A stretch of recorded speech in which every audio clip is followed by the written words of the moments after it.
Nouveau journal sur la RT Duc, merci d'être avec nous, les titres. La mission de contrôle et du fichier paye à la DINACOP se poursuit. Une campagne lancée par le nouveau directeur chef de service, Boniface Mbaka. Objectif, maîtriser les effectifs et rationaliser la paye. Et puis les lauréats de la deuxième édition d'Orange Summer Challenge sont connus. Le meilleur prix de ce concours entrepreneurial a été attribué à Mike Linfou pour sa création, le e-blood bank Makila. Reportage à suivre. Nous parlerons aussi de la lutte contre l'insalubrité à Kinshasa. Les jeunes s'y impliquent. Réunis dans le projet Bongwana à l'initiative d'Environ News, les Quinois et Quinoises ne jurent que sur l'assainissement de leurs espaces de vie en transformant notamment les immondices en pavés écologiques.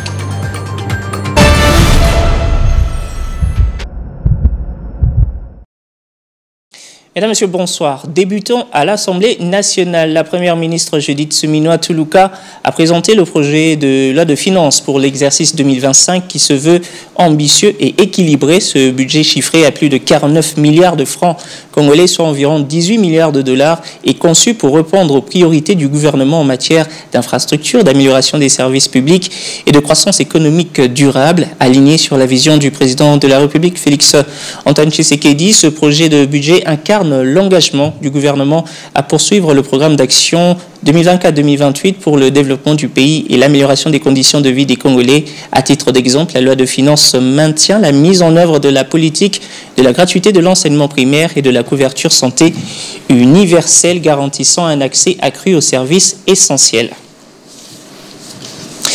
Dès sa prise de fonction, le nouveau directeur chef de service de la DINACOP, Boniface Mbaka, a lancé une vaste mission de contrôle et de nettoyage du fichier paye sur terrain. Cette campagne réjouit les agents et cadres du ministère de l'Éducation nationale rencontrés par nos reporters. Regardez.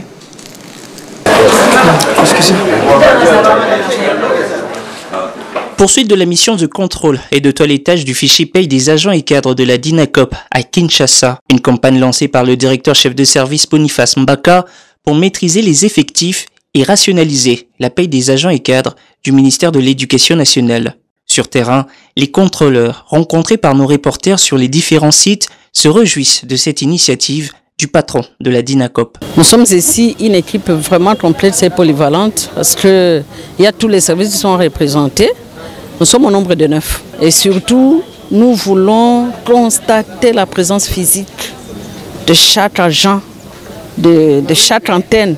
Comme aujourd'hui là nous sommes à l'antenne de Kasavubu 1 où il y a plus d'une centaine d'agents.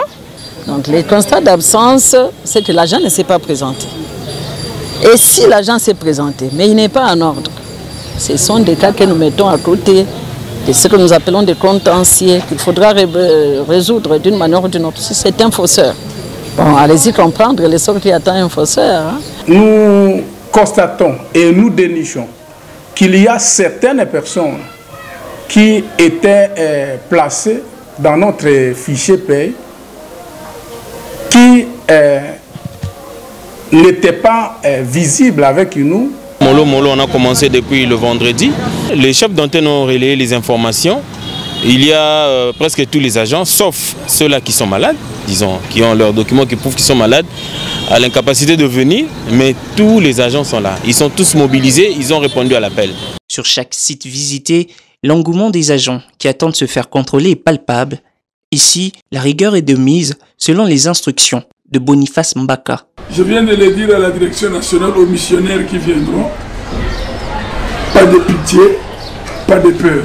Cette vaste campagne de contrôle et nettoyage du fichier paye des agents et cadres s'inscrit dans les principes directeurs dictés par la ministre d'État, Raissa Malou, notamment celui de la lutte contre les antivaleurs, l'entend décrier au sein du sous-secteur de l'éducation nationale.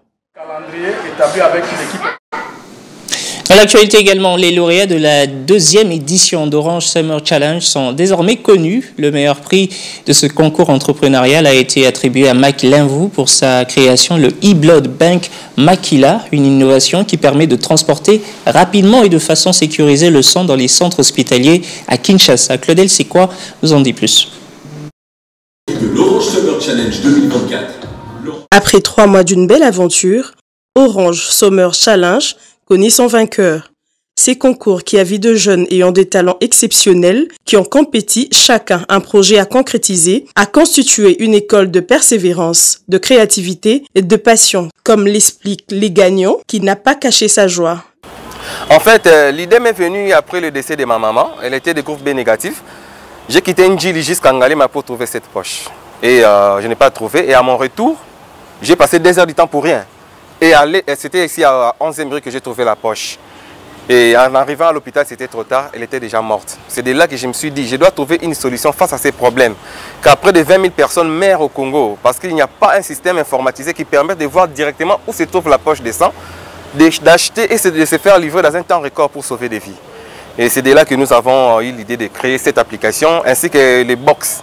E-Blood Box, c'est une glacière connectée qui permet de transporter le poche de sang dans des conditions optimales. Le directeur d'Orange RDC, présent à cette cérémonie, qui couronne cette compétition, n'a pas manqué de remercier tous ceux qui ont contribué à la réussite de Orange Summer Challenge, notamment ses collaborateurs et participants. Nous le faisons avec des partenaires que je voudrais saluer et remercier, comme Nokia, comme Enseignant, qui est représenté ici, comme Amazon Web Services. Donc c'est toutes ces compétences ensemble, ces expertises prouvées et éprouvées qui permettent à ces jeunes gens d'acquérir davantage de connaissances, de compétences et permettre à ces porteurs d'idées de pouvoir matérialiser leurs projets. Il est à noter que ce concours a été organisé par Orange Digital Center. Question de booster le jeune dans l'innovation et l'entrepreneuriat, secteur clé pour le développement du pays. C'est bon. C'est bon, super. Lutte contre l'insalubrité à Kinshasa, les jeunes s'y impliquent, réunis dans le projet Bongwana à l'initiative d'Environ News. Ces Quinois et Quinoises ne jurent que sur l'assainissement de leur espace de vie en transformant notamment les immondices en pavés écologiques. Stella Kitoko. Dans cette salle remplie comme un œuf, ces jeunes venus de 4 coins de Kinshasa se sont donné rendez-vous pour un seul objectif, rendre la capitale congolaise propre et saine autour du projet Mbongwana.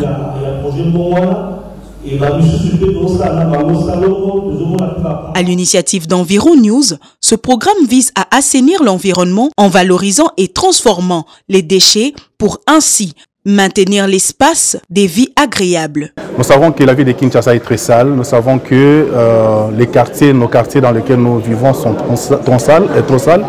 Mais une chose est vraie, c'est que nous avons des acteurs. Nous avons des jeunes qui sont aujourd'hui des acteurs des changements.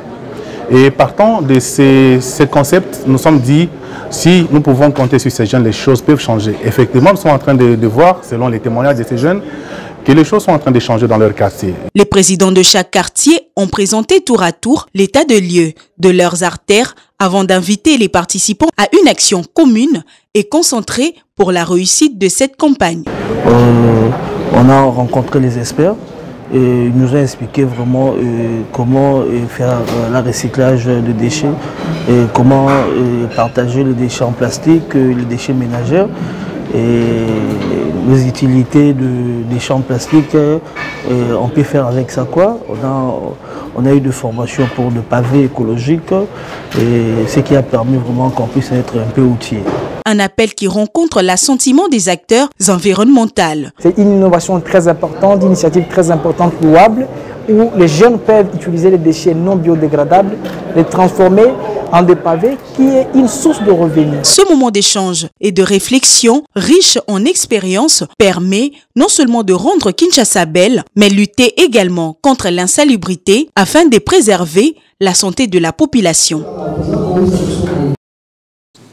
Parlons à présent de cet atelier de réflexion sur l'évolution du handicap en RDC, une rencontre organisée par le consortium We Are Able qui a réuni plusieurs experts nationaux dans la Fédération des personnes vivant avec handicap FENAFACO. Ensemble, ils ont formulé des recommandations pour améliorer les conditions de vie des PVH en RDC avec un accent particulier sur leur alimentation.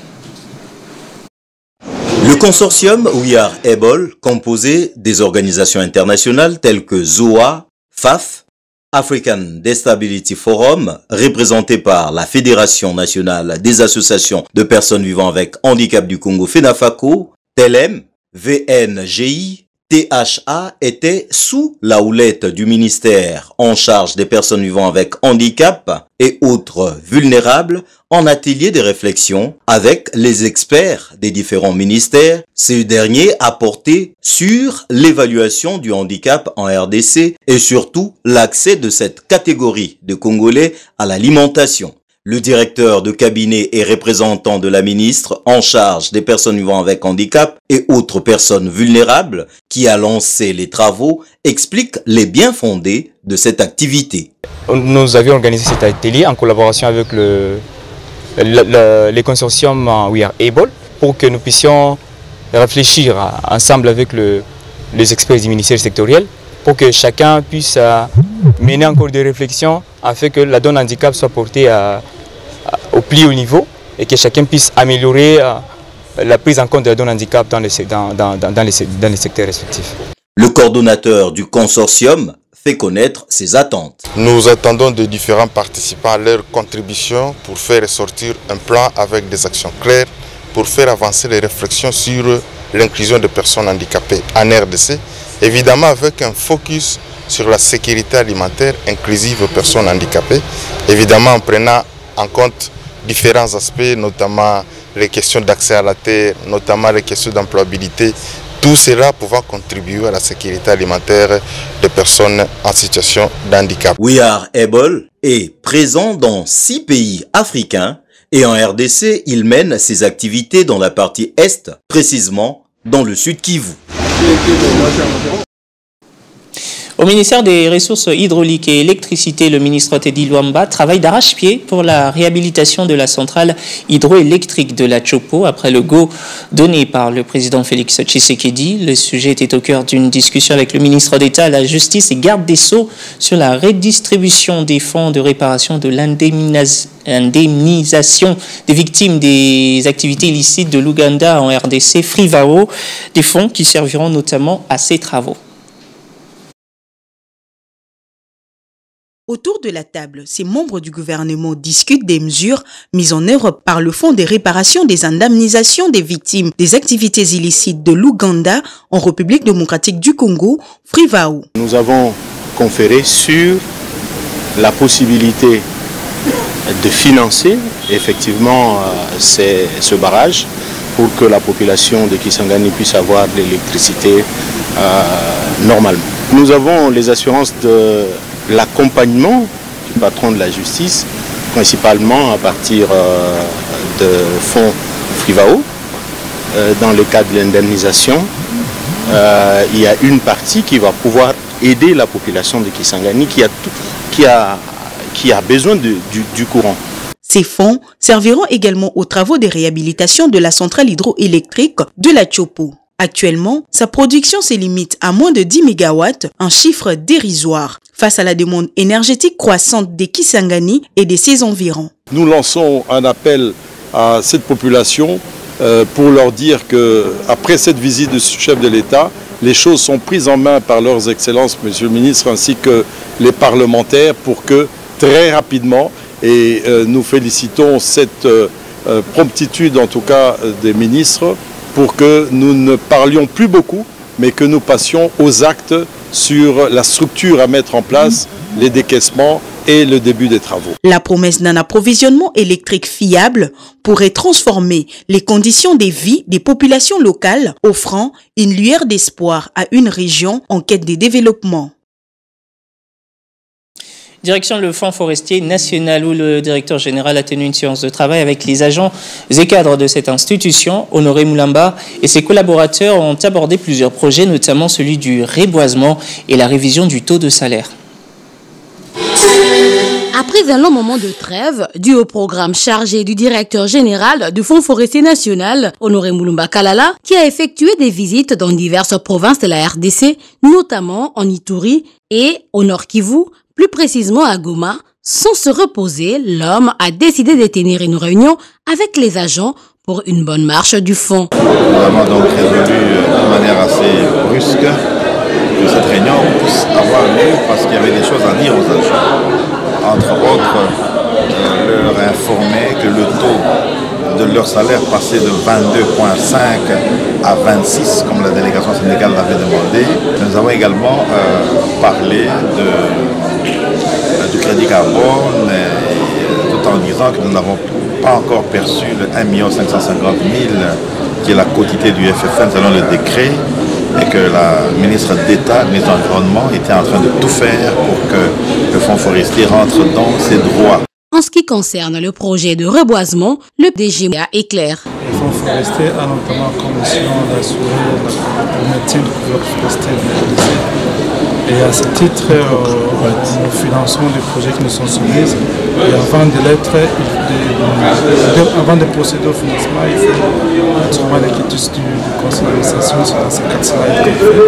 Bon, pour cette année, nous avons connu beaucoup de contraintes durant le premier semestre.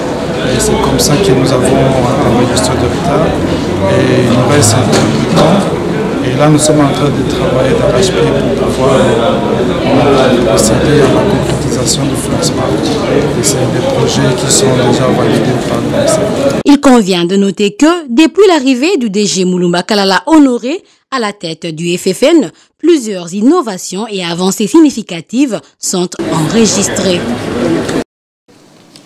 Ce 31 décembre est dédié mondialement à l'épargne, une journée qui souligne l'importance de cet acte et de la gestion financière. Cet événement encourage également des habitudes d'épargne responsables et sensibilise aux défis économiques actuels, aspirant à un avenir financier plus durable pour tous.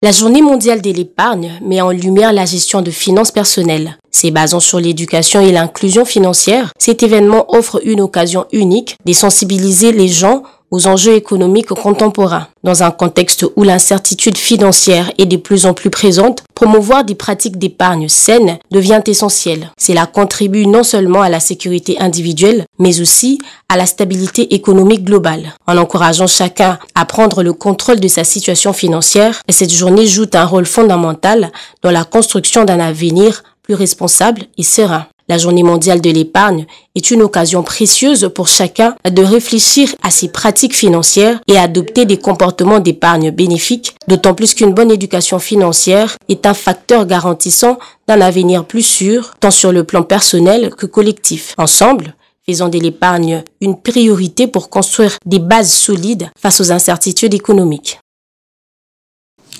Ainsi s'achève cette session d'information. Mesdames et messieurs, merci de l'avoir suivi. Excellente suite de programme sur votre chaîne, la RTLU.